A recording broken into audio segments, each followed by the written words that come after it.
Hello, this is Susan, and for the next half hour, I'll be reading from the Investigative Post on the Niagara Frontier Radio Reading Service.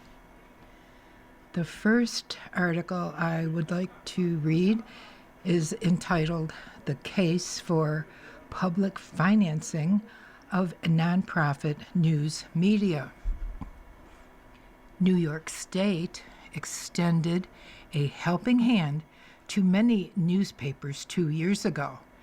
Nonprofit news outlets are now seeking comparable treatment. Jim Heaney explains why doing so makes sense. The case for public financing of nonprofit news media.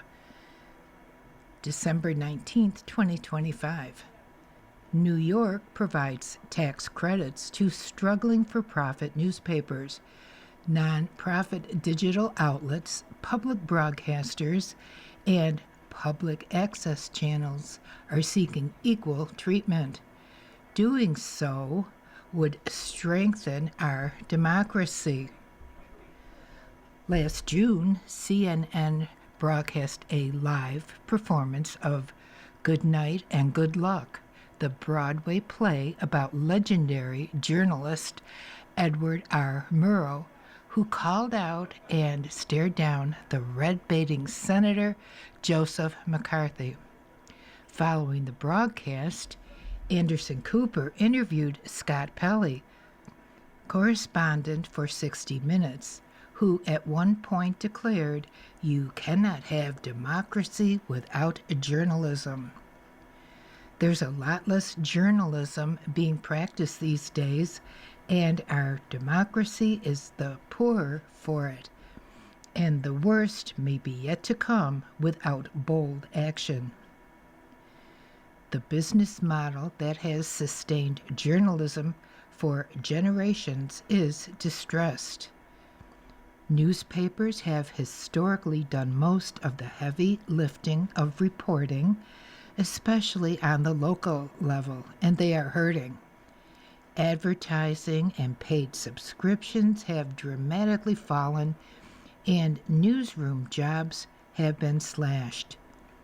It hasn't helped that most newspapers, once the domain of families and other local interests, are now largely in the hands of chains and private equity firms that are more concerned with their bottom line than the quality and quantity of journalism they publish.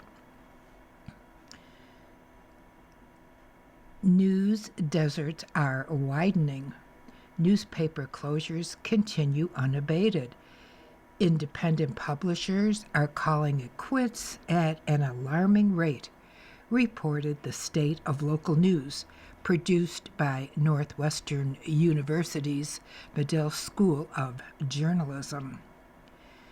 Television news also suffers from growing concentration of ownership. Like newspapers, their venues, audience, and newsrooms are shrinking. Meanwhile, public broadcasting is reeling from the elimination of federal funding. National public radio stations, particularly those in rural areas, are vulnerable to the cuts. There's only one sector in the media ecosystem that is growing: nonprofit digital news outlets. Their numbers have grown over the past 15 years from 27 to more than 500. About 60 are located in New York State, a third of them producing local and statewide coverage.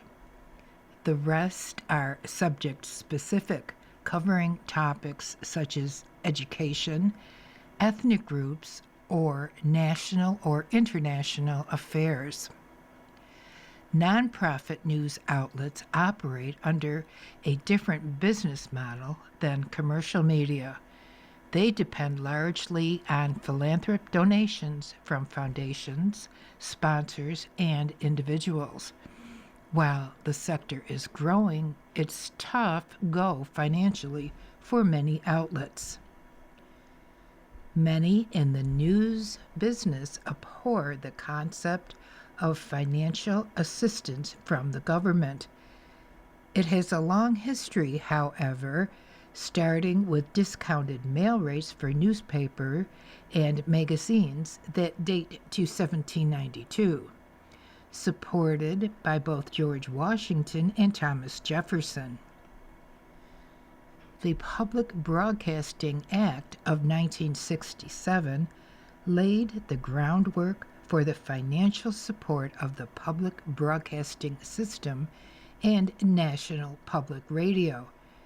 In recent years, a handful of states have instituted grants and other forms of financial assistance to news providers of both for nonprofit and profit variety.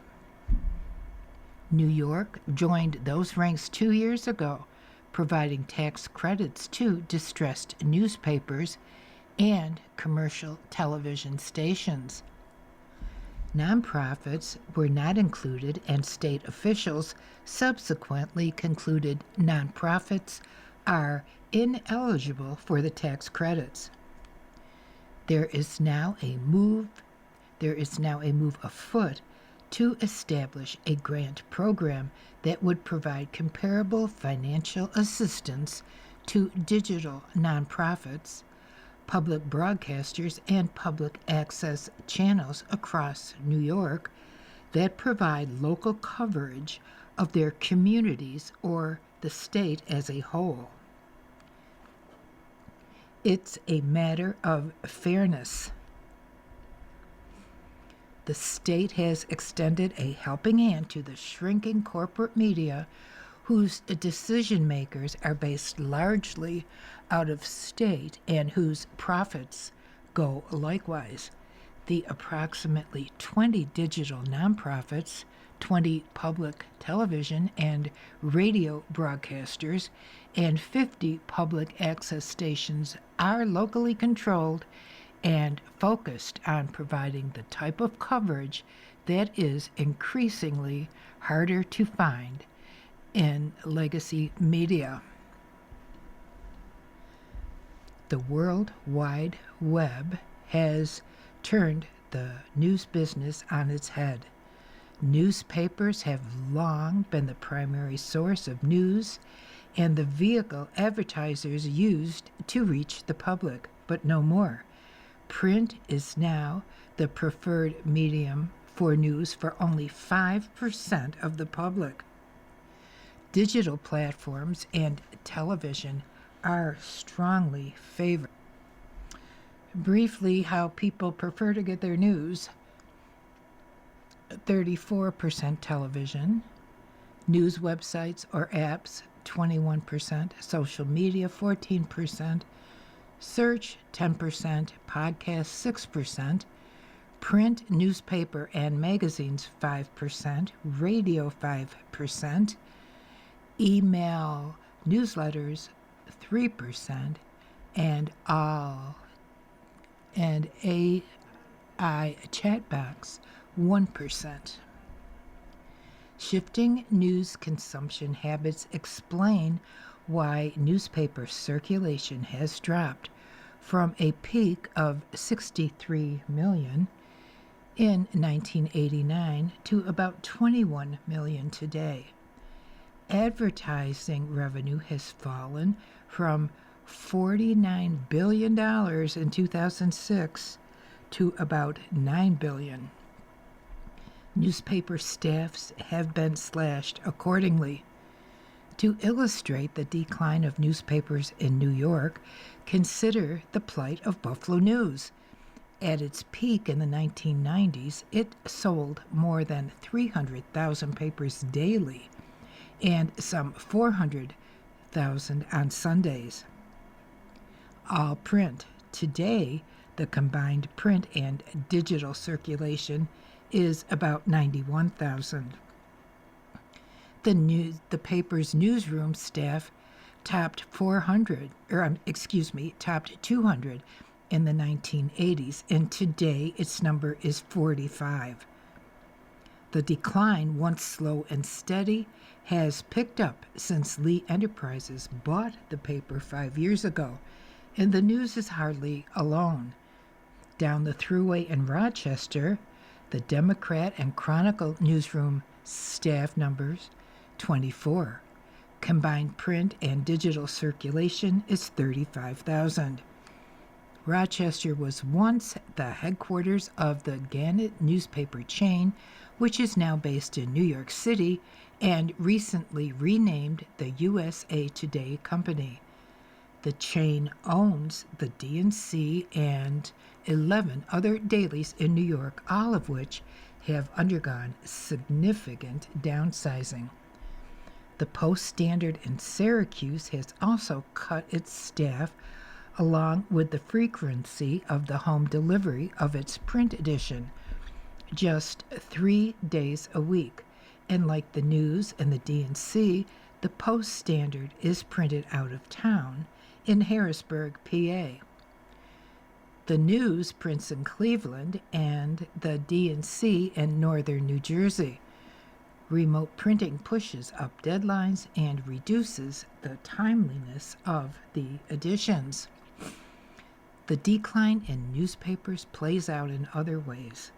16 of New York's 62 counties have just one news outlet, mostly newspapers that are a shell of their former selves because of cuts to their newsrooms.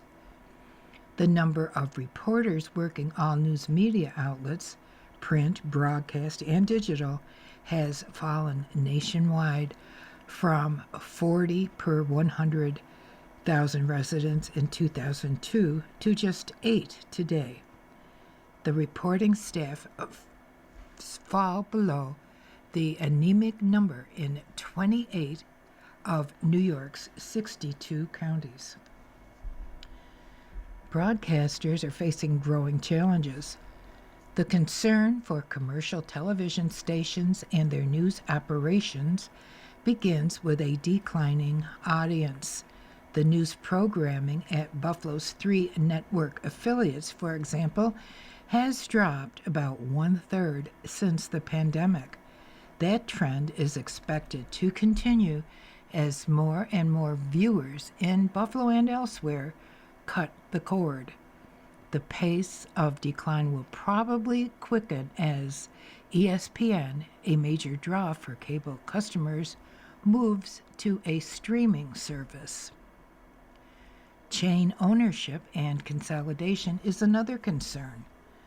The Sinclair Broadcast Group owns stations in 4 upstate markets.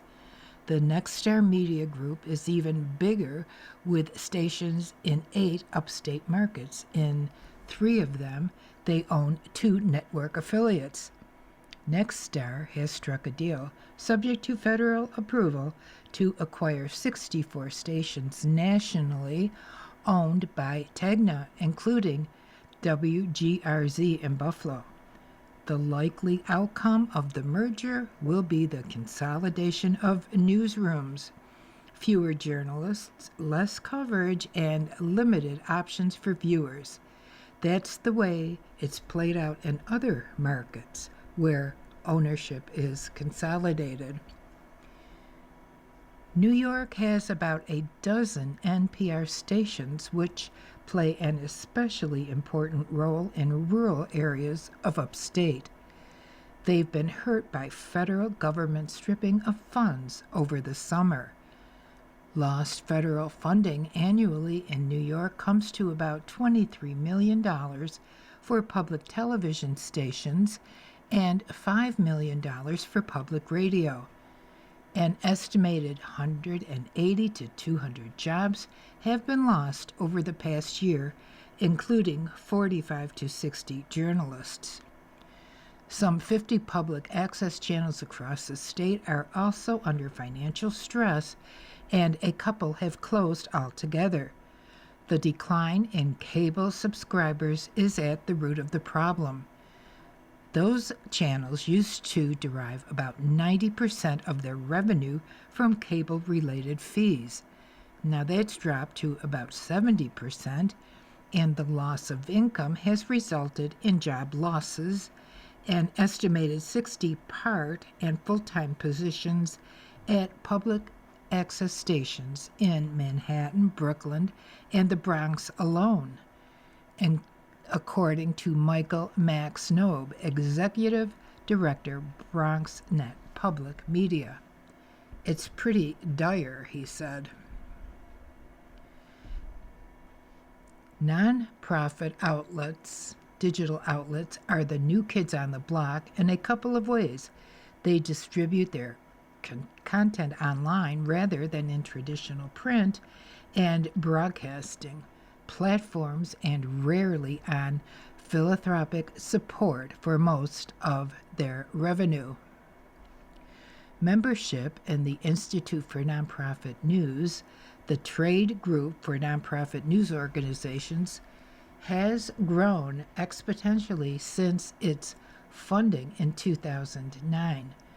Coverage provided by member organizations include hyperlocal, regional, state, national, international, and topical reporting. Most members are digital outlets, but include some NPR outlets. Some of the biggest national nonprofits are headquartered in New York State, including ProPublica and the Marshall Project. At least 19 are focused on matters within the state. The latest of them, The Gothamist, is aligned with WNYC, the public radio station in New York City. Other nonprofit outlets focused on New York City include The City, City Limits, and Streets blog, NYC Documented. Also based in New York City, which covers immigration issues around the state, primarily NYC.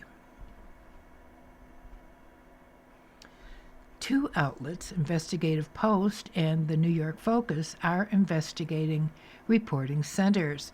The former focuses on Western New York and the latter state government. Others are focused on local news coverage, including Ithaca Journal, Central Current in Syracuse, and the Daily Catch in the Hudson Valley. Aside from that, there is the WNYC, the Gothamist. Newsroom staff sizes range from 20 down to a single employee. Finances are tight, with about half of nonprofits reporting negative cash flow in their most recent 990 filings with the IRS. Moreover, wide sections of upstate aren't served by a digital nonprofit newsroom, including most of the southern tier and the thruway quarter east of Syracuse through to the state border. But nonprofits are growing their audience, which account for about 3.5 million users a month. There's room for substantial growth, provided outlets have the financial resources to add staff, expand coverage, and evolve their business operations.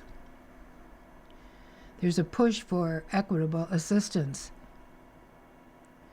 State lawmakers approved tax credits for daily and weekly newspapers and commercial television stations in 2023. The tax credits are worth up to $25,000 per employee retained, plus $5,000 for every new job added. Publicly traded companies are not eligible, with the exception of newspapers that have lost at least 20% of their staff or circulation in the previous 5 years. This potentially allows for chains including Gannett, now the USA Today Company, and Lee Enterprises to receive the credit. TV and radio broadcasters can qualify only if they are part if they are not part of a publicly traded company. The cap on tax credits for individual outlets is $300,000 per year. There is a separate $20,000 cap for the new jobs credit. Tax credits can collectively add up to $30 million a year. The legislation did not include nonprofits, and an effort to include them failed to garner the necessary support in last year's legislative session. A coalition of digital outlets, public broadcasters, and public access stations, led by Rebuild Local News, have renewed their efforts for state assistance and are presently lobbying Governor Kathy Hochul's staff to include it in her executive budget that will be presented to the legislature in January. Nonprofits do not pay corporate taxes and therefore ineligible for a tax credit. So stated, the proposal calls for grants to nonprofit news outlets whose audience is at least one-third state residents. Eligible outlets include Digital Newsroom, NPR, and PBS stations, and cable access stations. Collectively, they employ about 1,315 PBS and NPR stations, and they presently receive some state assistance but are dealing with a loss of federal funds. Digital outlets are the one sector of the nonprofit media world that receive no financial assistance from either state or local governments in New York. As with newspapers and some commercial television stations, the grants would be worth up to $25,000 per employee plus $5,000 for every new job added. Collectively, grants could not exceed $15 million annually, and the cap on individual outlets would be the same as for newspapers. The program would have to be appropriated every budget year. This is a challenging budget year for the state, given cuts in federal aid. Then again, $15 million is a modest amount, given the state's $254 billion budget, and it's a fraction of the $920 million in state tax credits this year to Hollywood film and TV producers, a subsidy that works out to $65,000 per job. To safeguard against government influence over editorial content, reporting requirements would be limited to audience and finances. A program should and can be constructed so that grants are given an objective criteria, the number of employees, rather than subjective judgments about editorial matters, says Stephen Waldman, publisher, president of Rebuild Local News. This creates great incentives for hiring while protecting the editorial independence of the news outlet. 19 states in recent years have considered policies that would financially assist news organizations, be they for-profit or nonprofit. In addition to New York, 3 states, that would be California, Illinois, and New Jersey, have established programs that direct state funds to news outlets. The assistance in Illinois includes $25 million over 5 years in payroll tax credits and scholarships. The Civic Information Consortium in New Jersey has provided newsrooms with nearly $11 million since 2018, and the funds are available to outlets in communities considered marginalized and or news deserts. The Civic Media Program in California provides local news outlets with $10 million each from the state and Google. The state also funds a local news fellowship program. Government subsidies are the norm in the European Union. Its member countries in 2020 committed about $5.6 billion primarily to public media outlets to produce news content, part of more than $20 million in total support. Another $1.5 billion went to private media concerns. The government in the United Kingdom provides the British Broadcasting Corporation about $7 billion annually, and Canada also provides funding, even though it's a little more modest. The Canadian Broadcasting Corporation receives about $1.4 billion annually, and the Local Journalism Initiative earmarks $58.8 million over 3 years for news outlets across the country. By contrast, federal support in the United States for the Corporation for Public Broadcasting was $535 million this fiscal year before President Donald Trump and congressional Republicans eliminated the funding this summer. There's a correlation between government financial support and democracy. 9 of the 10 nations rated as most democratic by the Association for Development and Advancement are members of the European Union. The United States ranks 21st. Another measure places the United States 27th and in steady decline, not coincidentally during a period in which the media organizations have begun to struggle. Scott Paley has a point about journalism and democracy. Will our lawmakers in New York agree?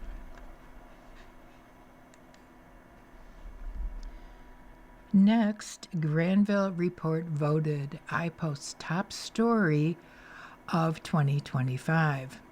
Readers left no doubt. The hit-and-run accidents involving the Erie County narcotics chief was our best story published last year. Readers have voted Jeff Kelly's story on the hit-and-run accidents of Erie County narcotics chief DJ Granville the top story of 2025. Kelly was the first reporter to break the story, which published in March 11th. The story not only detailed the accidents in which Granville struck 7 parked vehicles on the city's west side, but the failure of Buffalo police to conduct a roadside sobriety test and the apparent cover-up of the accidents by Erie County Sheriff John Garcia. Granville in August pled guilty to 1 criminal misdemeanor count of reckless driving and 1 count of leaving the scene of an accident that caused property damage, a violation. Garcia subsequently restored Granville to his job. 85 of the 194 readers who cast votes selected the Granville story as the year's best.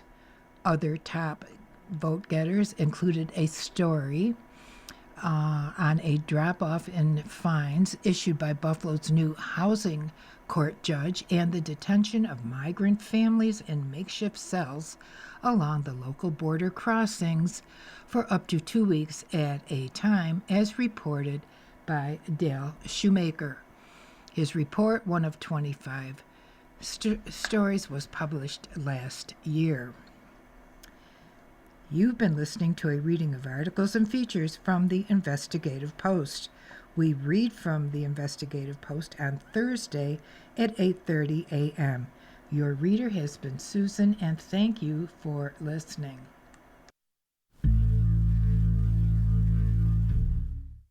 Good morning. Welcome to another broadcast day of the Niagara Frontier Radio Reading Service, a private not-for-profit organization. As always, please feel free to contact us with your comments, suggestions, and questions you may have. And please stay with us. Arena Buffalo News is coming up in just a moment. And as I said, feel free to contact us with those comments, suggestions, or questions that you might, in fact, have. The following program is intended for listeners